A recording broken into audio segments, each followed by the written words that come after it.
Halo, balik lagi dengan gue di sini Tegar Irsyad. Kali ini kita akan bahas game week kelima. Let's go. Oke, game week keempat kemarin udah selesai ya. Game week yang gue bisa bilang sangat seru banget dan banyak banget gol yang terjadi dan gue happy banget ya. Dan tentunya karena Liverpool berhasil bounce back, berhasil ngamuk ya dengan 9-0-nya. Dan ini benar-benar keren. Cuma memang sangat disayangkan Muhammad Salah dengan kemenangan Liverpool 9-0 gak berhasil membuat kontribusi apapun ya, kecuali menit bermain aja. Jadi ini sangat-sangat anomali lagi.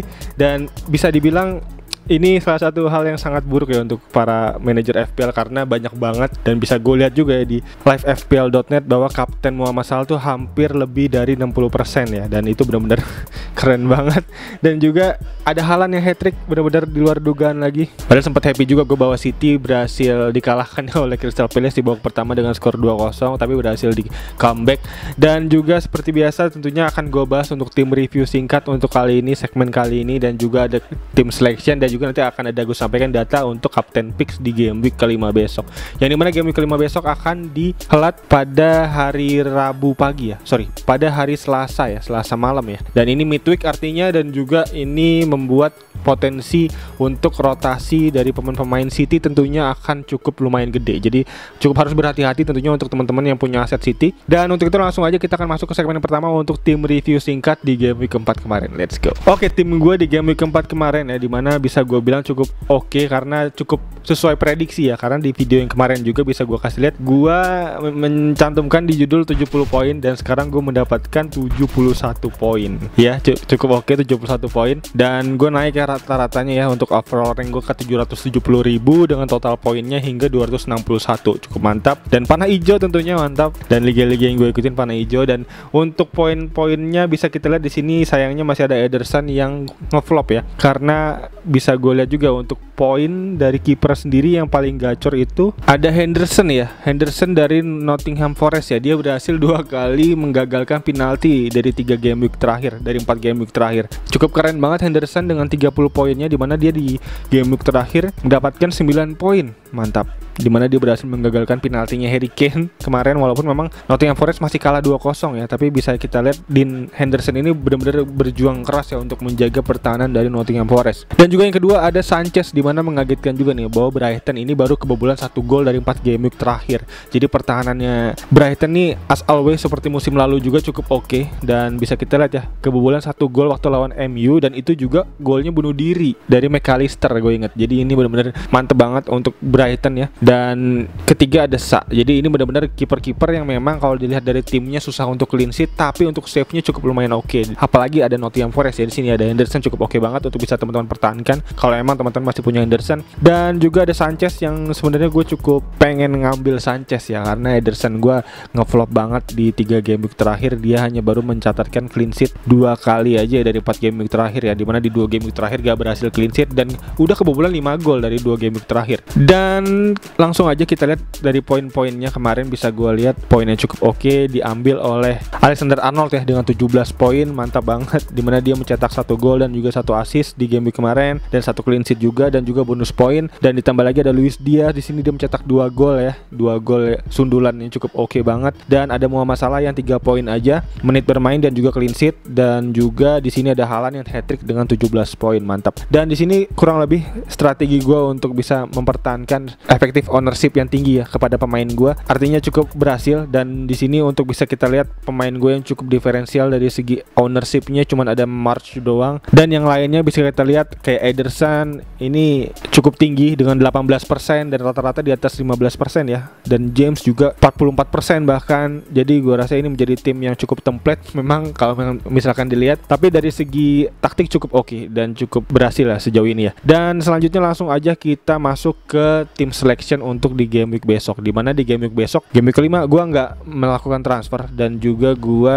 di sini bisa kita lihat masih mempertahankan pemain yang sama di game week kemarin. Dan mungkin kalau emang gue mau transfer, rencana gue adalah menukar Ederson dengan kiper 4,5 dan juga mengganti March dengan Rashford, karena bisa kita lihat ya untuk di game week besok dari segi datanya, bahwa kalau kita lihat dari XGA-nya di sini ada Bournemouth yang paling tinggi, lalu ada Nottingham Forest yang kedua, Everton ketiga, Fulham keempat, dan Leicester City kelima. Ini pertahanan terburuk ya dari 5 tim terbawah ya. Yang paling bawah ada Bournemouth, dan Leicester City sendiri bisa kita lihat besok akan menghadapi Manchester United, dan dimana Manchester United juga lagi cukup oke di 2 pertandingan terakhir, dimana berhasil menang dan berhasil clean sheet juga, dan dengan formasi yang baru, formasi yang bisa gue bilang cukup dipertahankan oleh Ten Hag setelah kemenangan menghadapi Liverpool, itu cukup oke ya, dan cukup solid, dan gue rasa ini akan menjadi titik balik MU ya. Dan bisa kita lihat juga artinya kita bisa mulai menargetkan untuk nama-nama dari MU. Di situ ada Rashford, ada Sancho, dan gue mulai tertarik nih untuk bisa masukin Rashford ya, dimana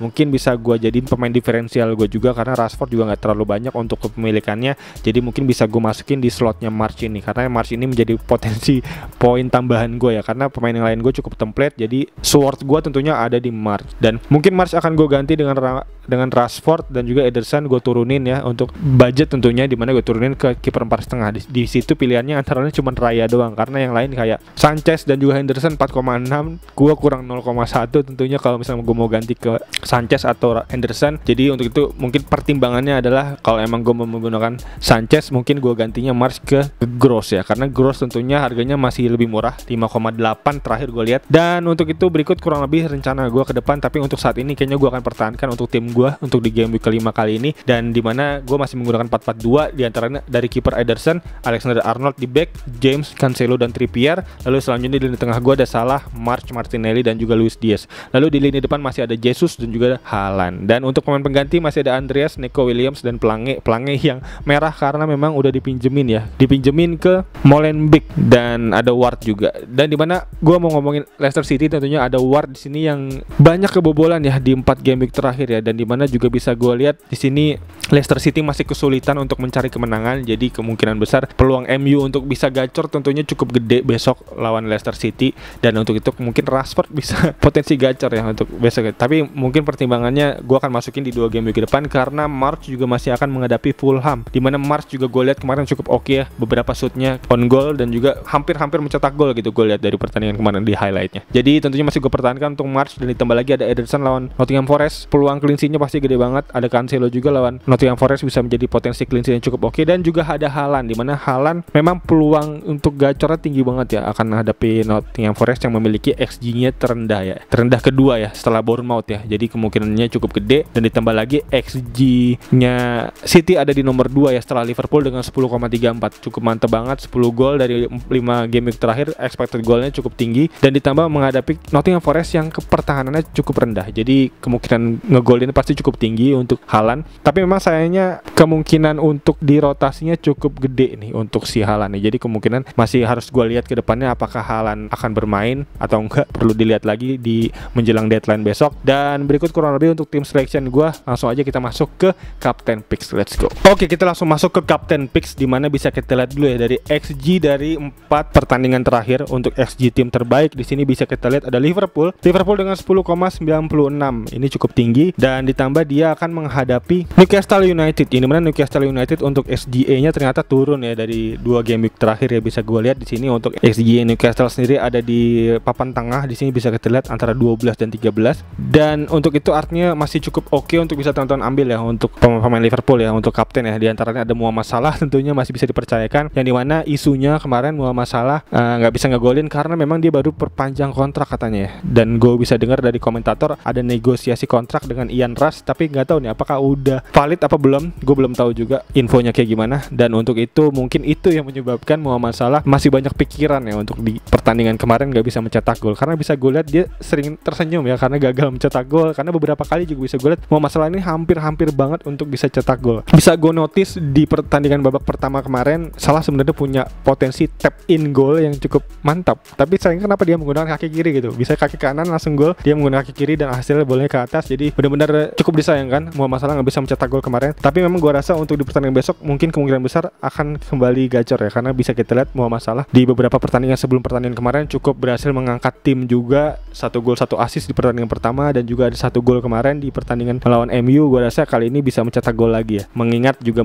rivalnya Haaland di City udah mencetak 6 gol sejauh ini, jadi kayaknya harus mulai mengejar gol-gol dari Haaland. Dan untuk itu Salah masih bisa menjadi pertimbangan yang cukup oke gue rasa untuk pertandingan besok melawan Newcastle Manchester United. Dan selanjutnya di nama kedua gue bisa notice lagi di sini yang paling cukup potensi gede ya kalau emang ternyata main, ada Manchester City ya, dimana Manchester City sendiri menjadi XG tim terbaik kedua setelah Liverpool, dan lawannya ada Nottingham Forest di posisi XGA expected goal against di posisi kedua terendah setelah Bournemouth, dimana Nottingham Forest ini bisa menjadi potensi gacor ya. Haaland ya bisa mencetak gol lagi tentunya, ditambah lagi kemarin dia baru hat-trick, dan gue rasa ini bisa menjadi potensi lagi nih untuk Haaland kembali mencetak gol. Dan artinya untuk itu Haaland menjadi prioritas utama gue, potensi pertama gue, pilihan pertama gue untuk bisa menjadi kapten di game week 5 besok. Jadi Haaland mungkin posisi pertama untuk jadi kapten dari gue, dan posisi keduanya masih ada Muhammad Salah. Dan selanjutnya ada Tottenham Hotspur melawan West Ham ya, dimana West Ham masih terseok-seok ya di papan bawah, dimana dia kemarin memang berhasil mencetak kemenangan pertamanya, tapi masih terseok-seok ya dari segi gol skornya juga, dan juga dari pertahanan masih cukup lemah. Gue rasa Harry Kane masih bisa menjadi pilihan utama. Kalau teman-teman yang punya Harry Kane tentunya bisa menjadi diferensial banget, ditambah lagi untuk expected kebobolannya West Ham masih ada di posisi bawah ya, bisa kita lihat ya,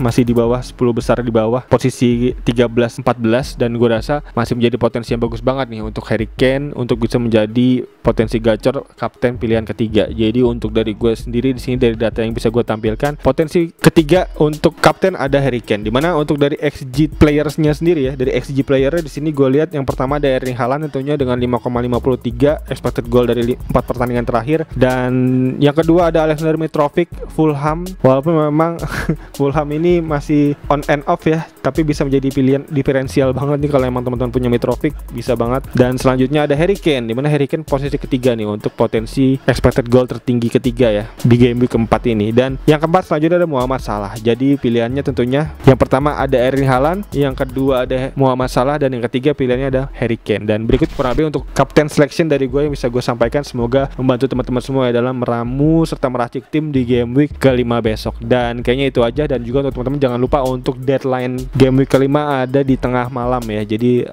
jangan sampai kelewat karena nanti bisa skip ya untuk tim selection teman-teman semua. Dan kayaknya itu aja untuk video kali ini. Untuk teman-teman yang mungkin yang punya pertanyaan, masukan, saran, atau nama-nama lain yang terlewat, feel free to tulis di kolom komentar di bawah. Gue sangat berterima kasih tentunya untuk teman-teman yang mau ngasih saran dan masukan. Dan kayaknya itu aja. Sekali lagi thank you banget ya udah nonton. As always seperti biasa gue Tegar Irsyad, peace out.